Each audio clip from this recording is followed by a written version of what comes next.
저는 경기도에서 혼자 살고 있는 33살 평범한 직장인입니다. 제가 나름대로 제 인생에서 큰 일을 겪었는데 좀 신비롭기도 하고 기록으로 남겨두고 싶어서 사연을 신청하게 되었습니다. 저는 30살 때 직장에서 만난 남자친구가 있어요. 연애 3년째인 올 4월에 프로포즈를 받고 결혼 준비를 시작했습니다. 주말에 상견례하고 시누이 될 분을 처음 만났어요. 그동안 종종 남자친구네 집에 놀러 갔었지만 누나는 독립해서 혼자 산다고 해서 부모님만 가끔 뵀었거든요. 그래도 결혼하면 가족이 될 사이니까. 남자친구한테 누님은 뭐 하는 분이야? 어떤 분이셔? 하고 물어보면 그냥 작은 사업해. 이러면서 말을 돌리더라고요. 남자친구 부모님한테서도 누나 얘기를 단 한 번도 못 들었어요. 일부러 누님 이야기를 피하는 느낌도 사실 있었습니다. 그래서 무슨 사연이 있나 보다 하면서 딱히 대수롭게 생각 안 하다가 상견례에서 그 남자친구 누님을 처음 만났습니다. 첫눈에 봐도 그 누님 기가 엄청 세 보이더라고요. 눈빛도 그렇고 사람한테 풍겨져 나오는 기운이 절대로 평범한 사람 같지는 않았어요. 상견례 내내 별 말씀도 안 하시고 종종 저를 빤히 쳐다보시더라고요. 기가 눌리기도 하고 무서워서 저도 딱히 누님한테 살갑게 말은 못 걸겠더라고요. 어른들끼리 한참 말씀 주고 받으시길래 화장실이 급해서 슬쩍 일어났어요. 화장실 갔다가 나오니 문 밖에 그 언니가 서 있더라고요. 저는 너무 깜짝 놀랐는데 그 언니는 태연하게 저기 안 좋게 볼까봐 말은 안 했는데 사실 내가 무당이거든? 내가 좀 보이는 게 있어서 그러는데 태어난 날짜랑 시간 좀 알려줄래요? 하면서 제 사주를 받아가면서 확인되면 연락 준다 하더라고요. 그 다음날 전화가 오길래 받았더니 그 언니가 대뜸 결혼하지 말라고 하면서 둘이 서로 많이 좋아하는 거 나도 알아요. 고민 많이 했는데 내가 뻔히 다 보이는 걸 모른 척 할 수가 없어서 그래. 둘이 결혼하면 여자가 필시 요절할 팔자다. 둘 사주가 그래. 둘이 아무리 죽고 못 살아도 곧 죽을 게 뻔한데 그래도 같이 살고 싶어? 네. 갑자기 그게 무슨 말씀이세요? 사실 어제 자네 얼굴 보자마자 보였는데 자네 내 동생이랑 결혼하면 병원에 누워있다가 결국은 삼도천 건너겠네. 제가 일단 너무 당황하고 혼비백산해서 일단 생각해보겠다 하고 끊었는데 너무 뜻밖의 소리에 가슴이 덜컹해서 손발이 덜덜 떨리더라고요. 아니면 혹시 내가 맘에 안 들어서 지어낸 건가 싶다가도 그 언니 눈빛 같은 게 절대 거짓말할 사람은 아니었어요. 남자친구한테 얘기할까 하다가도 언니가 절 위해서 고심 끝에 얘기해 준 건데 제가 괜히 남친한테 얘기했다가 불똥 튈까봐 이러지도 저러지도 못하고 너무 찝찝한 겁니다. 사실 전 사주 보는 것도 좋아하고 타로카드로 점치는 것도 꽤 재밌어해요. 대학생 때부터 친구들이랑 사주 카페에 재미삼아서 놀러 간 적도 있고 그동안 만났던 남자들이랑은 궁합도 보러 다녔었거든요. 근데 지금 만나는 남자친구는 성격이랑 외모, 직업이 모든 게 완벽하고 마치 저를 위해 태어난 반쪽처럼 모든 게 잘 맞았어요. 만난 3년 동안 크게 다툰 적도 없었고 어차피 이 남자랑 결혼할 건데 혹시 궁합 보고 이상한 말 들으면 마음만 상할 것 같아서 일부러 사주나 궁합은 쳐다도 안 봤어요. 그런데 예상치 못한 곳에서 궁합이 최악이니 결혼하지 말라는 소리를 듣네요.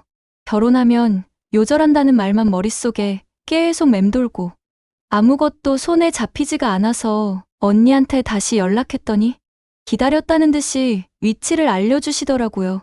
저 언니, 오늘은 마침 주말이고 내일은 저 출근해야 돼서 그러는데 괜찮으시면 오늘 찾아가도 될까요? 그래요. 나도 일부러 오늘 스케줄 비워놨어요. 어차피 지금 속 시끄러워서 아무것도 손에 안 잡힐 텐데 와서 얘기나 좀 듣고 가요. 지하철로 1시간 반쯤 되는 거리였는데 가면서도 혹시나 방법이 있지 않을까 하는 희망을 가지면서도 어쩌면 미신일 수도 있으니 100% 맹신은 하지 말자 하면서 갔어요. 직업이 직업인 만큼 집에도 뭔가 무속적인 게 있을 줄 알았더니 그냥 평범한 아파트더라고요. 언니가 상견례 때 자기가 30대 후반인데 결혼은 안 했다고 했고, 집도 그냥 여자 혼자 사는 집 같았어요. 향냄새가 은은하게 나는 게 특징이었달까요? 안녕하세요, 실례합니다. 여기 앉아요. 커피 마실래요? 아님 차? 놀래서 달려왔으니 차가 좋겠지. 식사는 했나요? 아, 네, 먹었습니다. 감사합니다. 무서웠던 첫인상과는 다르게 사뭇 자상하게 챙겨주시더라고요. 그런 모습이 남자친구랑 닮은 것도 같고, 제가 언니보다 6살은 어린 여동생 같아서 챙겨주시나 싶어 마음이 진정되는 것 같았어요. 따뜻한 인삼차를 주셔서 마시니 속이 좀 안정되는 것 같았어요. 그 덕에 여기 오는 길에 머릿속으로 정리했던 질문들을 하나둘씩 꺼낼 수 있었습니다. 처음에 저보고 보였다는 건 어떤 걸 말씀하시는지. 나는 사람을 보면 머릿속에 그 장면이 사진처럼 보여요. 좀 더 확실하면 짤막하게 이어져서 보이기도 하고 그냥 머릿속에 딱 떠올라요. 처음에 봤을 때 병실에 누워 있던데 옆에는 내 동생이 앉아 있었고 병으로 죽을지 사고로 죽을지 그것까지 정확히는 모르겠는데 뒤에게 안 좋은 얼굴로 병실에 누워 있다가 가는 게 보이네. 사주에도 그런 게 나오나요? 내 동생이랑 궁합이 안 좋아요. 궁합이 남자가 여자 위에 올라서는 형국이고 여자가 꺾여서 젊은 나이에 요절한다네. 둘이 서로 엄청 좋아하고 잘 맞고 이런 건 나도 잘 알겠어. 알겠는데 끝이 안 좋아요. 이런 말 너무 신뢰될 수도 있겠지만 이게 과학적으로 뭔가 증명된 사실이 아니잖아요. 혹시 말씀하신 게 틀릴 수도 있죠? 더 생각해 주셔서 말씀해 주시는 건 너무 알겠는데 저도 오빠 많이 좋아하고 또 살면서 이렇게 잘 맞았던 사람이 없었거든요. 당연히 제 짝이라고 생각했는데 둘이 만나면 제가 죽는다니. 그럼 서로가 짝이 아니라는 말씀이신가요? 제가 좀 절박해서요. 세상에는 증명할 수 없어도 사실인 것들이 있잖아요. 아닐 확률? 글쎄, 내가 보기엔 없는데 시기는 달라질 수 있겠지만 결론은 다르지 않을 거야. 요 몇 년간 다치고 그런 적 없었나? 사고도 있고 그랬을 텐데. 아, 네. 있었어요. 달리는 차에 발이 깔린 적도 있고 등산 가서 발목 부러진 적도 있고요. 희한하게 다친 적이 몇 번 있긴 해요. 이 말 하면서도 속으로는 반신반의하면서 남매가 그렇게 친해 보이지는 않더만 혹시 그런 얘기까지 했나 싶었어요.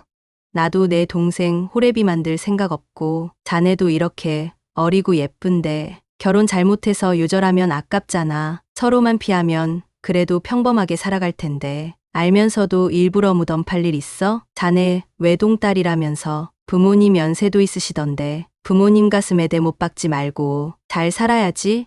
제가 점점 얼굴이 일그러지니 언니가 아차하는 얼굴로 내가 좀 직설적으로 말하는가? 난 이게 직업이라서 돈 받고 내가 본 걸 알려주는 거라 확실히 말해줘야 된다고 생각해. 그럼 전 평생 결혼 못하고 살까요? 아니 할 마음이 있으면 충분히 할 수 있어. 남자랑 조금 안 맞다 생각될 수도 있겠는데 그래도 평범하게 잘 살 거예요. 미래는 열려있는 거니까 자네 하기에 달려있어. 말씀 감사합니다. 아는 사람이지만 복채는 조금이라도 받아야 한다 하셔서 그때 마침 현금이 없어서 계좌이체로 보내드렸네요.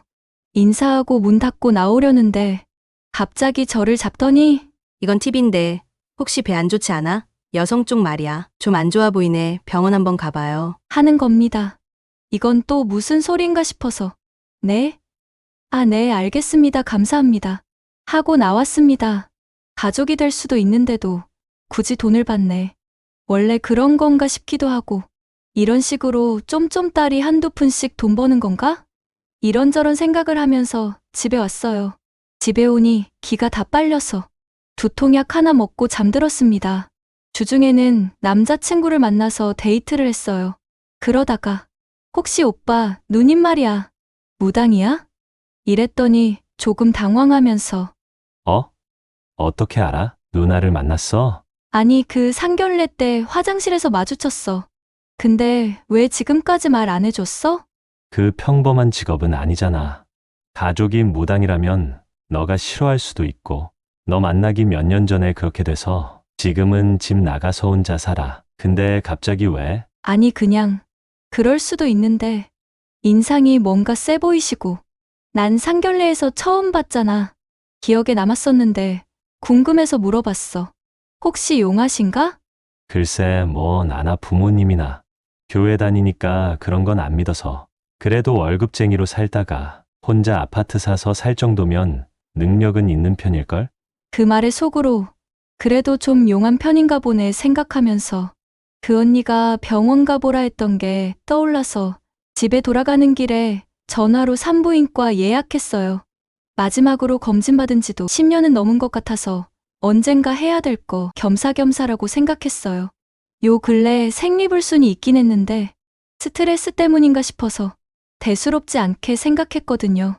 어떻게 영 틀린 건 아닌 것 같다고 생각하면서 말이죠.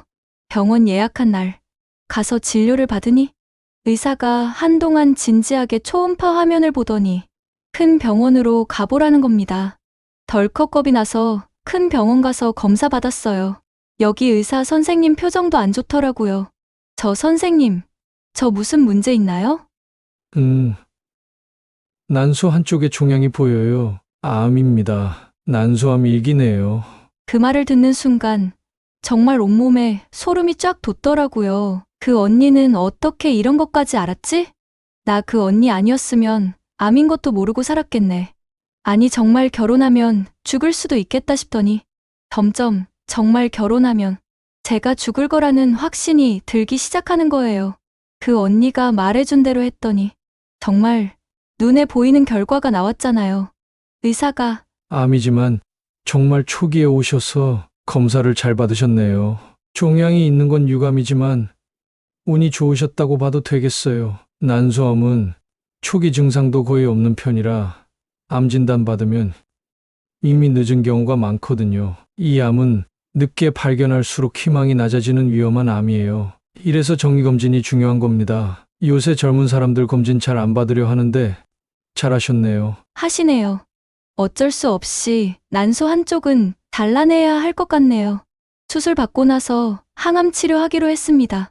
초기에 발견해서 그래도 예후가 좋을 거라 하네요. 그리고 솔직히 며칠 더 고민하다가 남자친구랑은 헤어지기로 마음먹었어요. 일단 그 언니가 말해준 것 중에 정말로 제가 난소가 안 좋았고 언니 말대로 병원도 찾아갔더니 그래도 초기에 치료할 수 있게 됐으니까요. 그리고 남자친구와 예정대로 결혼하더라도 언제 어떻게 죽을지 모른다는 불안감에 휩싸여서 살게 될 것 같더라고요. 아무리 사랑하는 남자라도 제 건강이 우선이고 결혼도 제가 행복하고 싶어서 하는 거니까요. 그리고 언니에게도 감사 전화했어요. 언니는 그럴 줄 알았다며 치료 잘 받으라고 하네요. 앞으로 몸 조심하고 제가 하는 만큼 풀리는 거라며 매사에 마음 곱게 가지면서 잘 살라고 하시네요. 언니를 만나게 된 게 참 저희 복이네요. 그냥 미신으로만 보고 흘려들었으면 제 인생 어떻게 됐을까요? 아직 제가 세상 경험을 많이 해보진 않았지만 세상에는 눈으로는 볼 수 없는 신기한 일이 너무 많은 것 같습니다. 어쩔 수 없이 남자친구랑은 파혼하게 되었지만 이 일로 배운 것도 많고 항암 치료도 씩씩하게 잘 해내서 앞으로 새 인생 얻었다고 생각하며 잘 살아보려 합니다.